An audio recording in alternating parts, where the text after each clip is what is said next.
Hello दोस्तों, welcome to daily dose classes. आज की क्लास में हम क्वाड समूह के बारे में जानेंगे। क्वाड समूह में 4 देश शामिल हैं। इंडिया है, ऑस्ट्रेलिया है, यूएसए और जापान है। इन चारों को मिला के क्वाड लीडरशिप बनता है, इसलिए इसको क्वाड नाम दिया गया है। क्वाड क्वाड की पृष्ठभूमि में देखें तो ये इसका आधार कब तैयार हुआ था? जब 2004 में इस प्रशांत महासागर के क्षेत्र में और हिंद महासागर के क्षेत्र में सुनामी आई थी। हिंद महासागर के क्षेत्र में तब इन चारों देशों ने मिलकर उस सुनामी से, उस आपदा से निपटने के लिए चारों देशों ने मिलकर काम किया था। तब एक पृष्ठभूमि तैयार हुई थी कि इस समुद्री क्षेत्र में, इस वाले क्षेत्र में सुरक्षा के लिए इन चारों देशों को साथ में आना चाहिए। और 2007 में शिंजो आबे, जो जापान के पूर्व प्रधानमंत्री थे, जिनका अभी एसिनेशन हुआ है कुछ ही महीनों पहले, किसी ने इनकी हत्या कर दी। तो उन्होंने 2007 में उसकी औपचारिक बात की थी कि भाई उससे ऐसा समूह बनना चाहिए, लेकिन ऑस्ट्रेलिया ने चीन के दबाव में आके उस समूह में शामिल होने से मना कर दिया, इसलिए वो आगे नहीं बढ़ सका। 2012 में चारों देशों ने मिलकर साथ में आके एक डायमंड सिक्योरिटी पार्टनरशिप बनाई थी। 2017 में क्वाड समूह बना। आखिरकार 2017 में क्वाड समूह बना। इस समूह का उद्देश्य देखें तो सबसे पहला तो उद्देश्य ये है कि उस क्षेत्र में सुरक्षा को सुनिश्चित करना।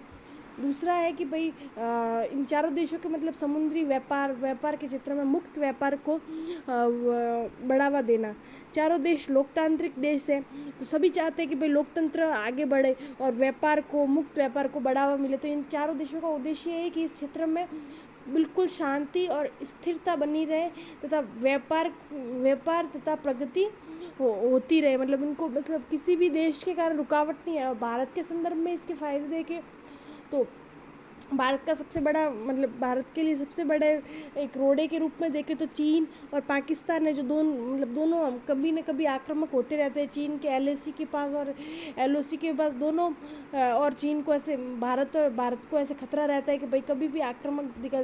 और ऐसे में चीन का बढ़ते प्रभाव को रोकने के लिए भारत का इस समूह में शामिल होना भारत के लिए चीन को एक ऐसे एकदम, अगर चीन आक्रामक हो तो भारत के पास एक ऐसा बैकअप होगा कि भाई वो चारों देश शामिल हो और भारत के पास उन चारों देशों को शामिल करके उस परेशानी से निपटने का रास्ता भी होगा।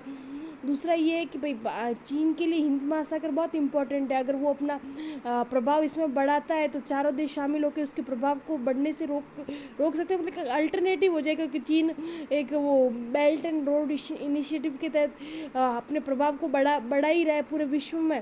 तो अब ये समूह मिलके अपने प्रभाव को उस प्रशांत क्षेत्र में बढ़ा के और हिंद महासागर में क्षेत्र में बढ़ा के चीन एक काउंटर के जैसे काम करेगा कि भाई करने के लिए, कि चीन को काउंटर करने के लिए ये समूह बहुत इम्पोर्टेंट साबित हो सकता है। और चीन की आक्रामकता को रोकने के लिए भारत के लिए भी बहुत इम्पोर्टेंट समूह हो सकता है।